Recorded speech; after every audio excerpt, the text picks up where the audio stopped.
Assalamualaikum warahmatullahi wabarakatuh. Saya Bella Wahirianti dari D3 Akuntansi Fakultas Ekonomi dan Bisnis dengan NIM C0C0219. Di sini saya sedikit menjelaskan tentang biaya tenaga kerja.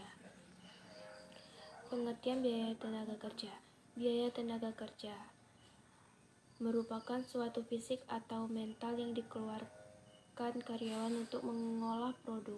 Biaya tenaga kerja adalah harga yang dibebankan untuk penggunaan tenaga kerja manusia tersebut.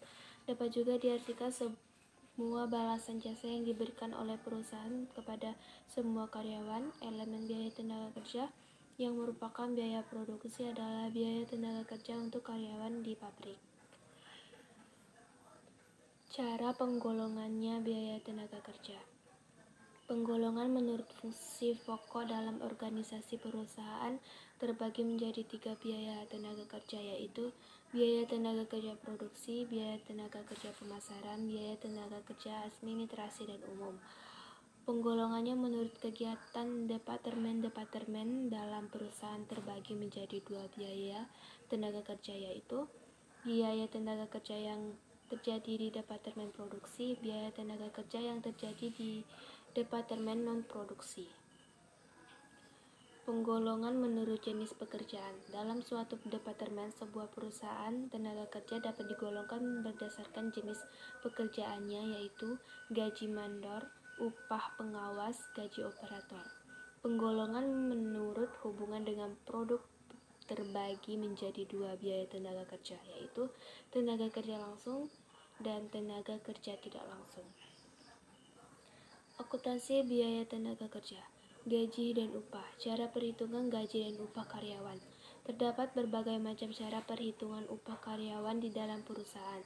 Salah satu caranya adalah dengan mengalihkan tarif upah dengan jam kerja setiap karyawan, sehingga dalam menentukan upah seorang karyawan harus dihimpun data jumlah jam kerja karyawan dalam suatu periode waktu tertentu. Pada suatu perusahaan yang menerapkan metode harga pokok pesanan, beberapa dokumen utama yang digunakan untuk mengumpulkan waktu kerja karyawan adalah kartu hadir dan kartu jam kerja. Kartu hadir adalah suatu catatan yang digunakan untuk mencatat jam kehadiran karyawan, yakni jangka waktu antara jam hadir dan jam pulang kerja.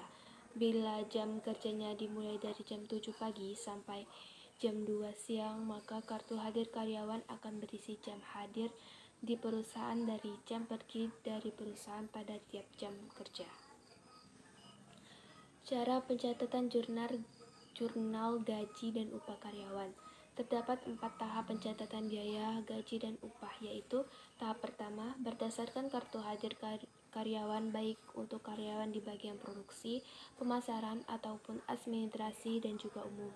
Berdasarkan daftar gaji dan upah tersebut, lalu buatlah rekapitulasi gaji dan juga upah agar bisa mengkelompokkan gaji dan upah pada beberapa bagian, yaitu bagian produksi ataupun pabrik, administrasi dan umum, dan juga pemasaran.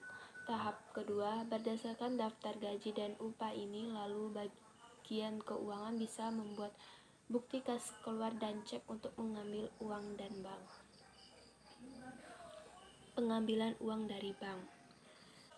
Tahap ketiga, setelah cek berhasil diuangkan ke bank, maka uang gaji dan upah selanjutnya ditempatkan pada amplop gaji dan upah pada tiap karyawan. Upah gaji tersebut lalu diberikan oleh juru bayar pada tiap karyawan yang memang berhak. Tahap terakhir, penyetoran pajak penghasilan karyawan ke kas negara. Kesimpulan, demikianlah tentang biaya tenaga kerja. Jadi dalam perusahaan biaya tenaga kerja itu dibagi menjadi beberapa cara, yaitu berdasarkan fungsi pokok di dalam perusahaan, berdasarkan kegiatan pada tiap bagian, berdasarkan jenis pekerjaan, dan berdasarkan hubungannya dengan produk atau jasa yang mampu dihasilkan. Untuk akuntansi biaya tenaga kerja, ini harus dilakukan melalui 4 tahap, yakni pencatatan distribusi tenaga kerja, pencatatan uang gaji, pencatatan pembayaran upah untuk karyawan yang memang berhak, serta menyetorkan pajak penghasilan karyawan pada kas negara. Kegiatan pencatatan ini sangat penting untuk bagian akuntansi perusahaan. Baiklah, mungkin itu yang bisa saya sampaikan. Maaf jika ada salah kata. Assalamualaikum warahmatullahi wabarakatuh.